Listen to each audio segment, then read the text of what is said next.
আশা করি বুঝেন। সরল পথকে আরবিতে কি বলা হয়? কি বলা হয়, কে বলতে পারেন? সিরাতে মুস্তাকিম। সূরা ফাতিহাতে আছে। সরল পথকে কি বলা হয়? সিরাতে মুস্তাকিম। তো এই সিরাতে মুস্তাকিমের দাবিটা কি? আপনারা সিরাতে মুস্তাকিমে চান না চান না? অন্তর থেকে চান না শুধু মুখে চান? হ্যাঁ, অন্তর থেকে চান। তাহলে সালাতের ভিতরে নামাজে প্রত্যেক রাকাতে যে সূরা ফাতিহা ছাড়া সালাত হয় না, নামাজ হয় না। নবী মুহাম্মদ রাসূলুল্লাহ সাল্লাল্লাহু আলাইহি ওয়াসাল্লাম বলেছেন, লা সালাতা লিমান লাম ইয়াকরা বিফাতিহাতিল কিতাব। যেই ব্যক্তি সূরা ফাতিহা পড়ে না তার সালাত হয় না। আমি মাসলা বলছি না, এখানে আমার বিষয়বস্তুটা বলছি। কিন্তু হাদিসটা শুনিয়ে দিলাম যে সূরা ফাতিহা ছাড়া কি হয় না? সালাত হয় না, নামাজ হয় না। সূরা ফাতিহাতে 3.5টি আয়াতে আল্লাহ পাকের গুণগান রয়েছে। শুরুতে আলহামদুলিল্লাহ রাব্বিল আলামিন, আর রহমানির রহিম, মালিক ইয়াউমিদ্দিন, ইয়াকা না'বুদু। এই 3.5 হয়ে গেল। আর বাকি কতটা বাঁচে? আর কত বাঁচে? 7টি আয়াত আছে, তাই না? আসসাবুল মাসানি, 7টি আয়াত বিশিষ্ট সূরা ফাতিহা। বাকি 3.5 আয়াত, ওয়া ইয়াকা নাস্তাইন, ইহদিনাস সিরাতাল মুস্তাকিম, সিরাতাল লাযিনা আন'আমতা আলাইহিম গায়রিল মাগদুবি আলাইহিম ওয়ালাদ-দাল্লিন। এই 3.5 আয়াত। 3.5 আয়াতে আল্লাহ পাক রব্বুল আলামিনের কাছে যাচ্ছা করা হয়েছে। আল্লাহ পাক রব্বুল আলামিন তার কালামের শুরুতে, কোরআনে কারীমের শুরুতে শিখিয়েছেন বান্দাকে যে আল্লাহ পাকের কাছে কেমন করে চাইতে হয়। আল্লাহ পাকের কাছে কেমন করে চাইতে হয়। আপনারা যখন কারো কাছে, দুনিয়ার একটি ভালো উদাহরণ দিই, দুনিয়ার একটি উদাহরণ দিলে ভালো করে বুঝে আসে। যখন কারো কাছে ধার কর্জ চাইতে চান, অথবা অভাবী মানুষ কোন দান খেরাত চাইতে যান, সরাসরি চান না, তার আগে একটু ভূমিকা বাঁধেন। জ্ঞানী মানুষ, যারা চালাক মানুষ, একটু ভূমিকা বাঁধে। গিয়ে একজন বন্ধুকে বলে, এই ধার দাও তো, এরকম বলেন। তার আগে কিছু বলেন, তার যাতে সে যেন খুশি হয়, এইরকম কিছু বাক্য আপনি বলেন, যেরকম হোক না কেন, যেমন পরিবেশ থাকে আপনার। আর তারপরে তখন নিজের গরজ পেশ করেন, নিজের গরজ তারপরে পেশ করে। আল্লাহ পাক রব্বুল আলামিনের জন্য আল্লাহ কোরআনে বলেছে, ওয়ালিল্লাহিল মাসালুল আলা। আল্লাহ পাকের জন্য সর্ব উৎকৃষ্ট উপমা রয়েছে, দৃষ্টান্ত রয়েছে। আল্লাহ পাক রব্বুল আলামিন তাই শিখিয়েছেন। 3.5 আয়াতে আল্লাহ পাকের গুণগান পেশ করলেন আপনি, আল্লাহ পাক রব্বুল আলামিন প্রশংসা করলেন। আর তারপরে ওয়া ইয়াকা নাস্তাইন, হে আল্লাহ তোমার কাছেই সাহায্য কামনা করি। তোমার কাছে কি করি? সাহায্য কামনা করি। সমস্ত রকমের সাহায্য, দুনিয়া আখিরাতের সমস্ত কাজে, জীবনের প্রতিটি ক্ষেত্রে কার কাছে সাহায্য চাইবেন? একমাত্র তোমারই কাছে। ওয়া ইয়াকা, একমাত্র তোমার কাছেই সাহায্য চাই, আর কারো কাছে চাই না। এই হচ্ছে এই আয়াতের অর্থ। এটি হচ্ছে আল্লাহ পাকের তাওহীদ, আল্লাহ পাকের তাওহীদ, আল্লাহ পাকের একত্ব। তাওহীদের কথা যখন আসলো, তখন একটি কথা আর বলি, আমাদের দেশের মানুষরা আরবি বুঝতে অনেকে অভ্যস্ত না, যার ফলে তাওহীদ সৌদি আরবে আসার পরে খুব বেশি শুনেন, কিন্তু অনেকে তাওহীদের মানেই বুঝেন না। তো এইরকম শুধু তাওহীদই শুনলেন, আলোচনা কি ছিল? তাওহীদ, কিন্তু আপনাকে ব্যাখ্যা করে বোঝানো হলো না, কিছুই বুঝলেন না আপনি, তাই না? এইরকমই বেশ কিছু অঞ্চলে সৌদি আরবে ইসলামিক সেন্টারগুলিকে বা দাওয়াত সেন্টারগুলিকে জালিয়াত জানে, তাই না? জালিয়াত, এক দেশের গালি আর এক দেশের বলি, বুঝলেন তো কথা? হ্যাঁ, আমাদের দেশের জালিয়াত মানে কি? আমাদের জালিয়াত মানে কি? 2 নম্বরই কাজ। যাদের অন্তর বাঁকা, শিরক আর বিদআত ঢুকে আছে, গোঁড়ামি ঢুকে আছে, কোরআন এবং হাদিসের কথা মানতে চায় না, আল্লাহ এবং রাসূলের দেশ থেকে ইসলাম নিয়ে যেতে চায় না, তারা কি বলে জানেন? এই জালিয়াতে গিয়ে জালিয়াতি শিখে, জালিয়াতে গিয়ে জালিয়াতি শিখে। তাদের বাংলার জালিয়াতি আলাদা, আর জালিয়াত আলাদা, আর আরবির জালিয়াত আলাদা। আচ্ছা বলেন তো, আপনারা আরবির জালিয়াত কে বুঝেন? বাংলার জালিয়াত তো বুঝেন, 2 নম্বরই কাজ, তাই না? কিন্তু আরবি জালিয়াত মানে কি? এতক্ষণ আমাদের উপস্থাপকের কাছ থেকে বারবার জালিয়াত শব্দটি শুনলেন, সেই জন্য ওর তাফসীর করি আগে, কারণ না বুঝে বলে, আরে এর জালিয়াতি শিখাচ্ছে এরা, বারবার শুনছি যে আমাদের ভাই কি বলছেন, জালিয়াতের পক্ষ থেকে, জালিয়াতের পক্ষ থেকে। যদি না বুঝেন তো ওই তো বিদাতি আপনাকে ধোকা দিবে, কানাকে হাইকোর্ট দেখিয়ে দিয়ে। কানা মানুষ দিন সম্পর্কে বেশি জানেন না, যার ফলে বিদাতি ধোকা দিবে। আরে আসলে এই অফিসগুলোতে কি শেখানো হয়? জালিয়াতি শেখানো হয়, কারণ নাম হচ্ছে জালিয়াত, তাই না? বলেন কে জালিয়াত মানে জানেন? জালিয়াত মানে কি?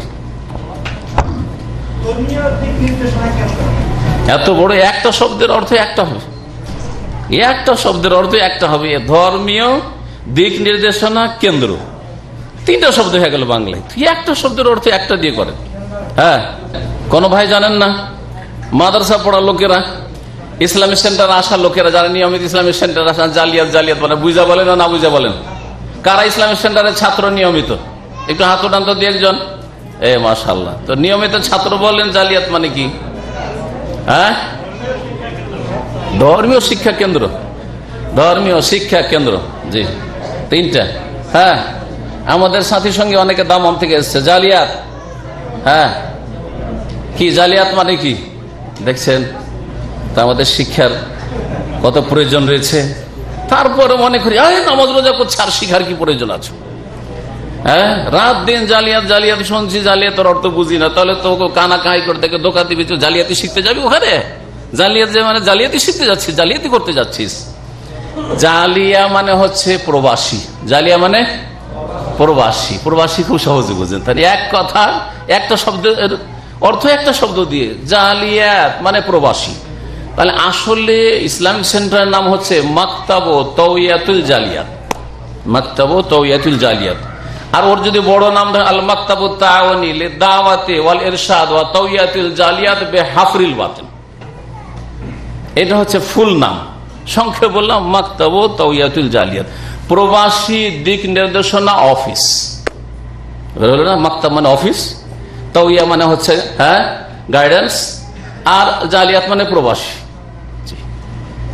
তো ইসলামিক সেন্টারগুলিকে বিভিন্ন এলাকায়, যেহেতু আমি সৌদি আরবের প্রায় এলাকা ঘুরেছি আর ঘুরছি, বাইরে ঘুরছি, তো অনেক অফিসে যাই, তারা বাংলা ইংরেজিতে বলে ইসলামিক সেন্টারের নাম, বোঝা সহজে। অনেক জায়গায় আরবিতে এইরকম বলে জালিয়াত। ভাবি যে এটা বুঝে কি বুঝে না, ও জালিয়াতি কথা শুনে হয়তো আমার কথা শুনবে, কেউ তো জালিয়াতেরই কথা। তো সেই জন্য জালিয়াতের তফসির করলাম আজকে। তৌহিদ বলছিলাম যে তৌহিদ আমার দেশের মানুষরা আরব দেশে শব্দটি এসে শুনে, দেশে তো শুনেই না তৌহিদ। শোনার পরে অনেকে বুঝেই না, শুনলাম তৌহিদ আর তৌহিদ, সৌদি আরবে শুধু তৌহিদ আর তৌহিদ। যেন আমাদের দেশে মিলাদ আর মিলাদ, মিলাদ আর মিলাদ, মিলাদ আর মিলাদ, তেমন সৌদি আরবে তৌহিদ আর তৌহিদ। বুঝে না কিছু, লাভ তো আর হবে না, কিছু শিখে যেতে হবে।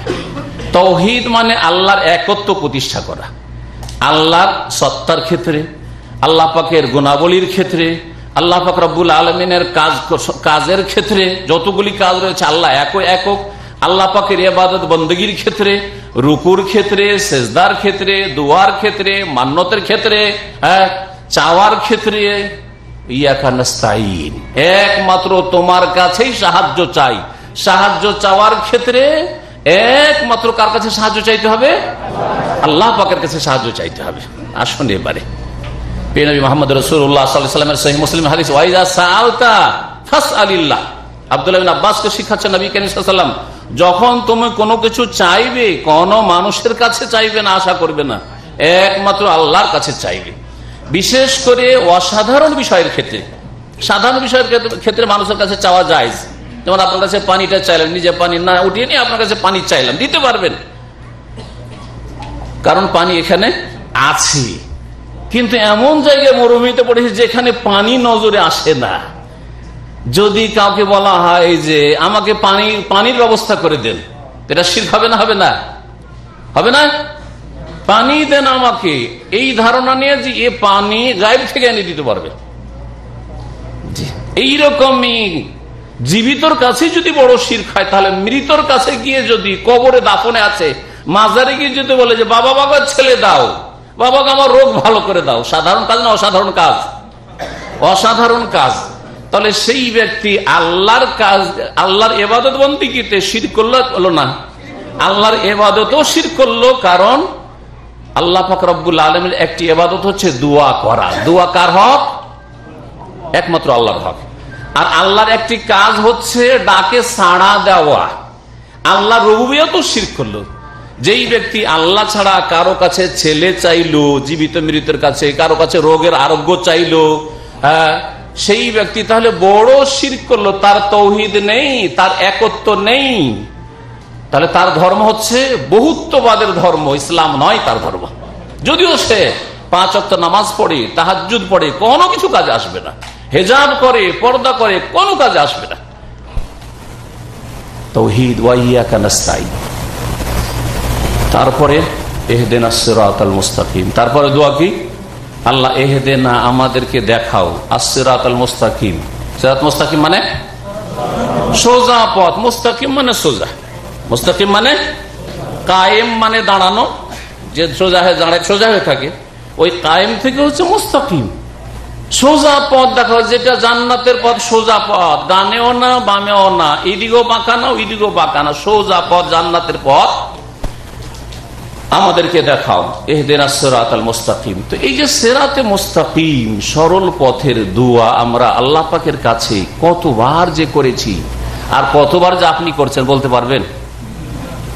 সূরা ফাতিহা কতবার যে পড়েছেন একজন মুসলিম বলতে পারবেন না।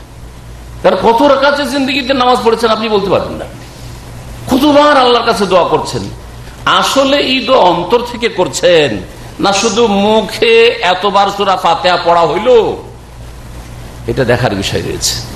অন্তর থেকে যদি আপনি চান, আপনি যদি আন্তরিকতা রাখেন আপনার এই দোয়াতে, যে আমি আল্লাহর কাছে এই সোজা পথ, জান্নাতের পথ চাই, অন্তর থেকে চাই, কথার দ্বারাও চাই, তাহলে কাজের মাধ্যমেও চাইতে হবে। অন্তর আর কথা আর কাজের মাধ্যমে আল্লাহর কাছে এই সরল পথ চাইতে হবে।